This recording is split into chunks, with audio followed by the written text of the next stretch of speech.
Well, if there were any doubts, now it's confirmed Chanda Kochhar is definitely in the dock. She has finally officially been sacked by the ICICI Bank after the Justice Sri Krishna panel submitted the report and found that there were grave violations of the code of conduct. To get you more details, Neha Bothra is joining in the newsroom right now. Neha, take us through the details. This is a board decision that has just been announced.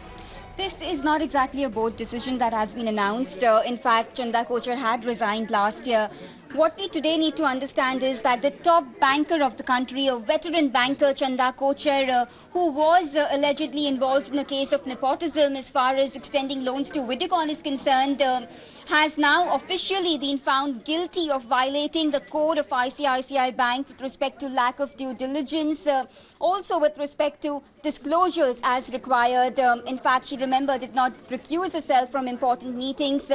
These are some grave areas that have been highlighted in the report. Now, these allegations are not new. This really has been an elephant in the room. The charges first surfaced in 2016, but of course, the ICICI Bank board blatantly defended Chanda Kochhar even in light of these allegations. They time and again declined an investigation done by an external agency. It's only after pressure mounted last year that they found an investigative agency panel under the leadership of Justice Sri Krishna, and now we have the report which clearly shows her that the clean chit given to her last year was perhaps not the bravest and best move done by ICICI Bank. What next? Investors will be concerned. The stock price tomorrow, of course, will take a beating. More importantly, remember that there could be class action suits filed against ICICI Bank in light of mismanagement of company funds and also misconduct by a top CEO for about 2 years or so. And also ICICI Bank has put in place a clawback as far as all bonuses and other remittances to Chanda Kochhar is concerned.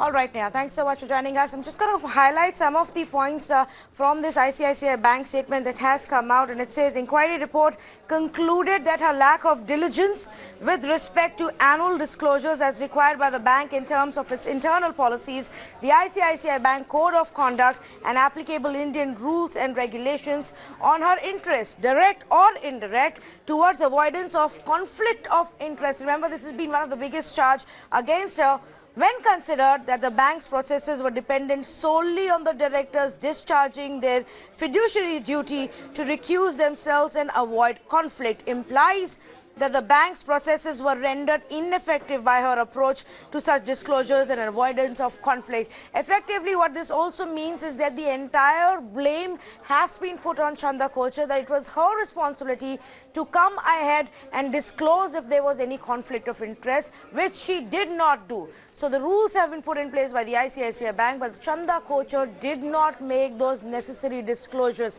This is also very essential because in the FIR that has been filed by the CBI goes on to say that they will look into the panels that sat and cleared the loans to Videocon and see and ask them if they actually knew about this said conflict of interest. As per this finding, she never made these disclosures. So then how is it that anybody within the ICICI Bank or on those panels would have known? The other part, of course, is this, and this is the other important announcement by the bank. The conclusions thereat that after due deliberation, Board of Directors have decided to treat the separation of Chanda Kochhar from the bank as a termination for cause under the bank's internal policy. So like Neha was pointing out, while she was made to resign as the bank chief and from the board earlier, it is only now officially that her services have been terminated.